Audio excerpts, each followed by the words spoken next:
Episode 6, Cooper, Ferraro. Mr. Cooper, I have to say you're looking much more put together and shorn and collegial right now than I am. Um, uh, that is often the case, yes, and I agree with you 100%. Um, Zing! I definitely am ready for the day. I've been ready for the day. How about you? What time did you wake up today, Mr. Ferraro? Well, my wife's back at school. I'm doing childcare right now. I'm sure you're doing the same. It's my wife's turn, but I have been doing the same all summer, yes. Yeah, so I'm sneaking in episode 6 here, question 5, while my daughter's sleeping. That's the mark of true education and parenthood all rolled into one. So thanks for joining us.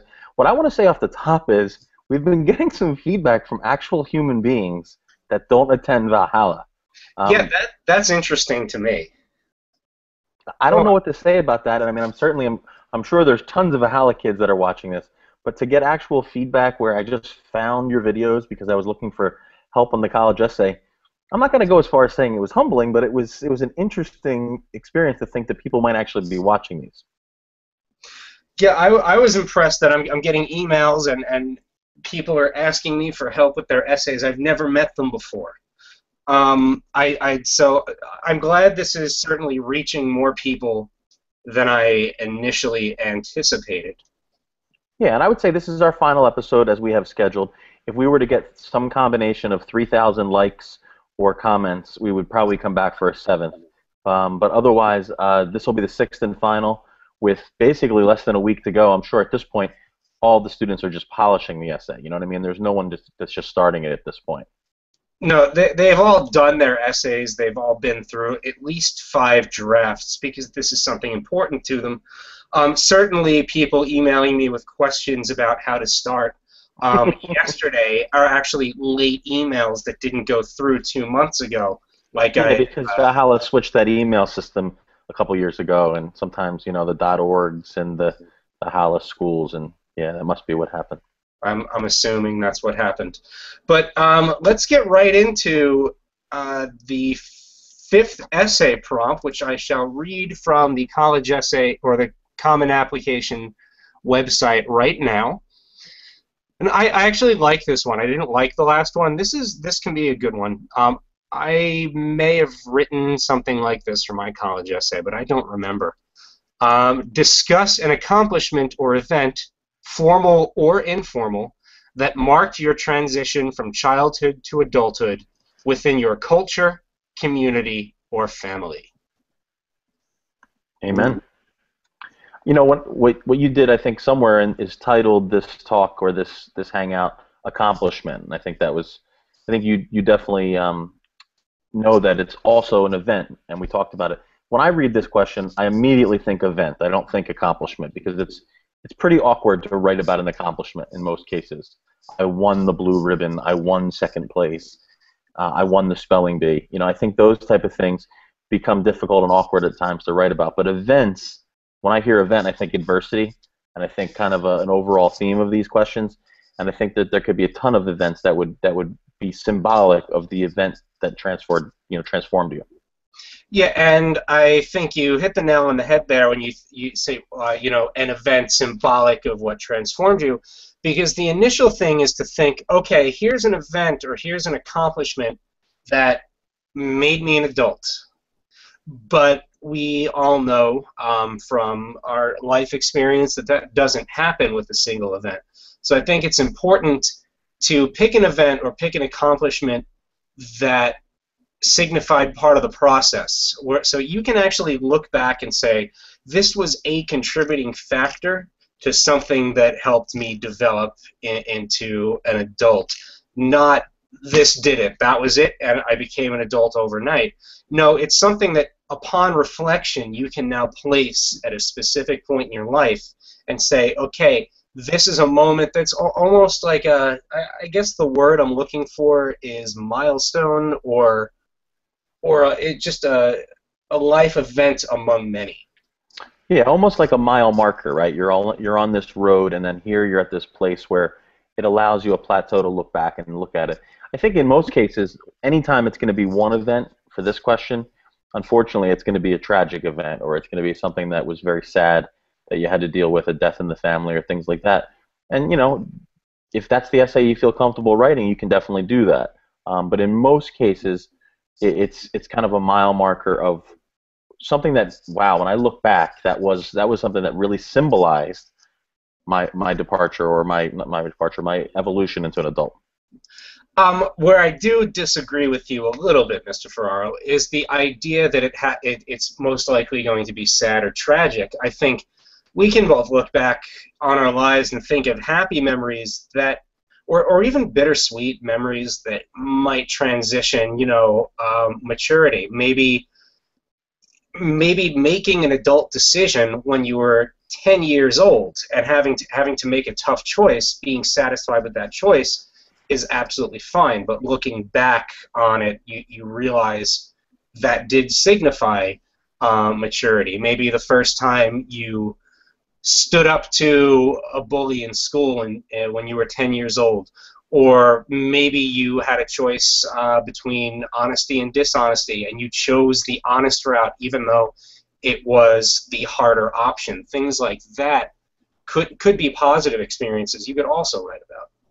Yeah, I agree. I may have misspoke a little bit when I kind of meant, in most cases, if you are zeroing on one event, it can tend that way. But I think you said it best. Um, I think also this is another great opportunity to remind everyone that I think a lot of these essays are about how well you write, and I don't think there's someone with a gavel saying this person's maturity was more impressive than this person's. I think they want to see command of language, and they want to see that you pick something that's appropriate and that actually answers the prompt. And they want to see your capacity for self-awareness and self-reflection. They don't want to Yeah. see you as, they want to see you as, unique or an individual just like everybody else. But they want you to see your ability to reflect and say, I can make a contribution because I'm self-aware, I am mature, and I have a command of who I am. Yeah, that's a big, big quality now that you're seeing in a lot of different facets. Self-awareness. When you hear that, it's not something that means to be conceited or anything like that. It's actually taking some time to have an idea of who you are. And as you guys enter 12th grade now, I mean, that's a tremendous idea. It's a theme that I know Mr. Cooper and I are going to both, pursue in the work during the year. So this is a great question to kind of transition. The first couple days and even week of back to school, it's going to be rough. Your brain is turning back on and you're getting everything motion. So everything about this question leads us right into September. The question I have is, how many people are going to write the essay about how it was a mark of maturity to get started on your college application essay early and really try to, do your best? And how many are going to be write about the time I failed to do my college essay? I don't know, but let me throw you one off the cuff here and see how you handle this question. As we wind up these videos, what pet peeves do you have about the actual piece of writing? So when they hand it to you the first day, what is going to kind of irk you if it has this or it doesn't have this? Do you mean specifically as the style or the questions themselves? I was actually going a different direction. Not indenting. I've seen a couple of rough drafts from people that aren't in our school, which is interesting, and they're one long paragraph. So that would be a pet peeve of mine. How many? You're going to get some written ones. That's a writing and style pet peeve as opposed to specifically the college essay. So yes, I'm not going to read the essay if it's not organized into paragraphs. That's going to bother me. If it's not typed and if it is handwritten, I won't even collect it. At this point, what I'm expecting from seniors is, you know the MLA format, you know the style. All of your teachers, all of your English teachers, accept typed Times New Roman 12-point font with the proper heading in the beginning. I'm not worried if your essay is less than 600 or fewer than 650 words, more than 650 words, fine. That's something we're going to work on. But I don't want to see sloppiness. I don't want to see an obvious obviously done at the last minute, and I certainly don't want to see something with no sentence structure where every sentence starts with subject, verb, or I. That's definitely going to bother me. I can go on, but we No, should. let's cut you off right there and say Yeah. that's some great stuff. I would also throw in there something that happens over the summer that we need to remind you of is the sentence length. If you just take a casual look at your sentences, it's so frequent that the sentences are exactly the same length, sometimes down to the exact word count.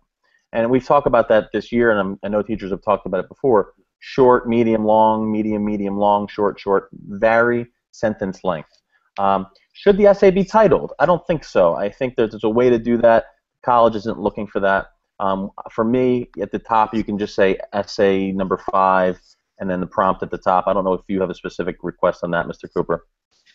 Title, it doesn't matter. If you want to title it college essay, fine. If you want to title it Common App question number 2, fine.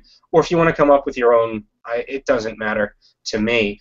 It's funny you mentioned sentence length. Here's a trick you can use to really accentuate your sentences.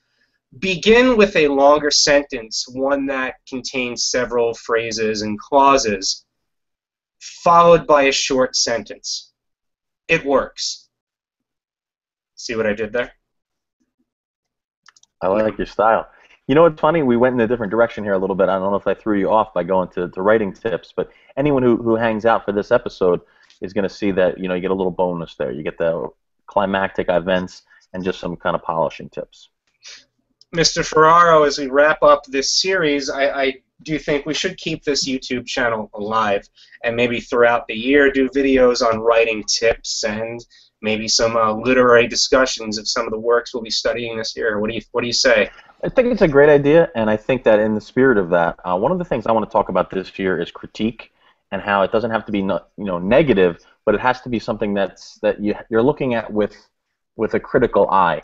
And before anyone wants to rip apart this hangout, which I know no one would ever do, try a hangout. Try a hangout with your friends where you talk about something intelligent. Record it and see how it comes out. Because as you and I have been meeting over the summer, we fight through a little awkwardness. We fight through a little bit of graininess on the quality of the production. Just a little awkwardness. Just a little. Little awkwardness, smattered in. But it's not that easy. I mean, I have to say, it sounds like, oh, we're just going to hang out. We're trying to provide some value, and it's a little bit harder than you might think.